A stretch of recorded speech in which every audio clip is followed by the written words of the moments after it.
Hello everyone, I am Logan Arid, and today I'm going to be talking about Stephen King's Pet Sematary, and why I believe it is one of the most influential horror books in our past few generations.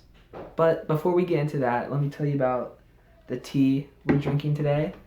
I am drinking Bigelow's Classic Green Tea. This is one of my favorite teas. I like the stronger stuff, and I feel it goes really well with reading a book. Stephen King, whether you like him or not, you've heard of him. He's made a ton of things that are still in media today, like Pet Sematary, It, The Shining, and countless others. He wrote this book in 1983, and there are a lot of parallels with his own life. He bases a lot of the characters in his books off of himself, well, main characters in books off of himself, and this is no different. This is about a family who moves into a small town in Maine, and a lot of bad things start to happen to their family eventually. It's based off of when Stephen King himself moved his family to a small town in Maine. And it was because he got a job teaching English at a university, and Lewis Creed, the main character in this book, gets a job at a university as a doctor. He's a student doctor. And so they're both very connected with each other. Stephen King got the idea for the Pet Sematary because his own town, where he moved his family to, had a pet cemetery where all the kids would go and basically take their animals when they died. And he had this idea, and so he decided to use it for his book. Stephen King finished this book a long time before it was published, but after he had finished it and he had read over it, he felt it was too disturbing and too horrifying for even himself. And so he stored it away, thinking that he would never ever publish it, as it had just gone too far past his own limits. But obviously, eventually, he decided that this book should be published, and so that's what he did. He sent it to his publisher as his last book that he had to do with them, because he had I think a 5-book contract that he had with his publisher, and this was the last one that he had to do with them. So he sent it in, and they published it. And you may be thinking why I said it was one of the most influential horror books in our past few generations. And I believe it is because of the emotional horror aspect to it. This book is not scary in the ghost and monster sort of way. This book is scary because of how it builds up your emotions. Not emotions towards monsters, but emotions towards characters. Characters you grow to love very fast and very soon, and you feel a connection with them right off the bat. And you just feel like you want to be with these characters. There's Lewis Creed, his wife, and their 2 children. And this is going to get into spoilers, but one of his children dies. And as one of his children dies, he sort of loses his mind over it. And there are a lot of things he wants to do to basically relive experiences he had with that child. Let me give a little backstory to the Pet Sematary itself. So if you're a fan of horror in any sort of way, you know what the Pet Sematary is and what it signifies and what it does. So eventually in the book, Lewis's daughter, she has a cat and it dies. And so their neighbor, Judd, he shows them a place where they can bury a pet and it comes back to life. But something happens when it comes back to life. It's not quite the same as it was when it was alive originally. And so it's sort of like the cat wasn't mean in any way. It was just kind of dumb. And as they put in the book, it just seemed autistic. And so they don't question it. Lewis is the one who brings it back, and he doesn't tell the rest of the family that it had even ever died.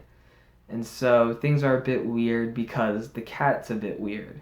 But, people just get over it and think, The cat's a cat.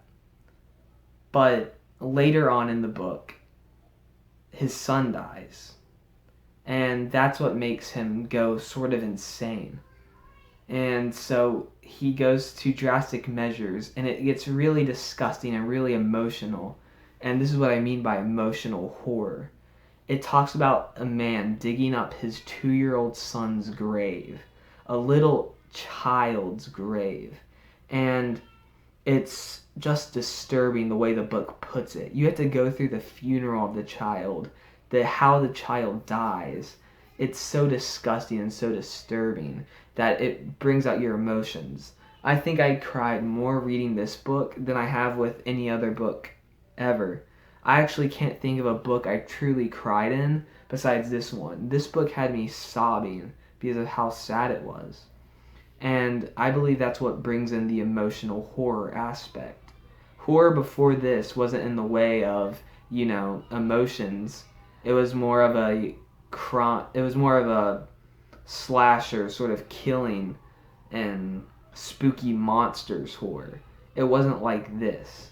This is playing with your emotions. It's making you feel so bad for these characters. It's scary. You feel like you are one of these characters watching this event go down. Admittedly, Pet Sematary was a bit hard to get into at first. Most of the book is just build up. I'd say about 4 or 5/7 of this book is build up. There are 3 parts to it. And each part is very distinct in a lot of ways. The second part isn't that long, but it is what's emotional. It's what makes you feel. That second part is the part that's horrifying about the book. And I really don't want to spoil it, but I already have in a lot of ways. It's just part 2 is his child's funeral. It's when his child's casket gets knocked over at a funeral and the child's hand comes out of the casket. And reading that in such detail is disgusting, especially after you're so attached to these characters and you love them so much. Because so much of the book is build up, you get attached to the characters. You truly forget you're reading a horror book in a lot of places in it because it's just so calm and it's like a true family environment. It's like a normal family you wouldn't expect any of this to happen to, but it does. And I guess that's what makes this book so relatable and scary in a lot of ways. Pet Sematary, in my mind, is a timeless masterpiece. I could reread this book over and over again and probably never get it enough. And I can't say that about many books, because many books you can get sick of if they're just one premise. But this has a lot deeper just content in it than just what's on the surface. And I believe that this is one of the most classic horror books that has been put out in the past 40 years, I'd say. And, I think you definitely should pick up this book if you can. It's a bit expensive, but it's definitely worth it. And if you definitely go to a Goodwill and you see a copy, pick it up, as it is an amazing book and an influence in modern emotional horror. You can see influences in movies like A Quiet Place. Anyway, but yeah, it has a lot of influences in modern day culture, and I think you should check it out. Thank you for watching, and that's all for this episode of Book Review.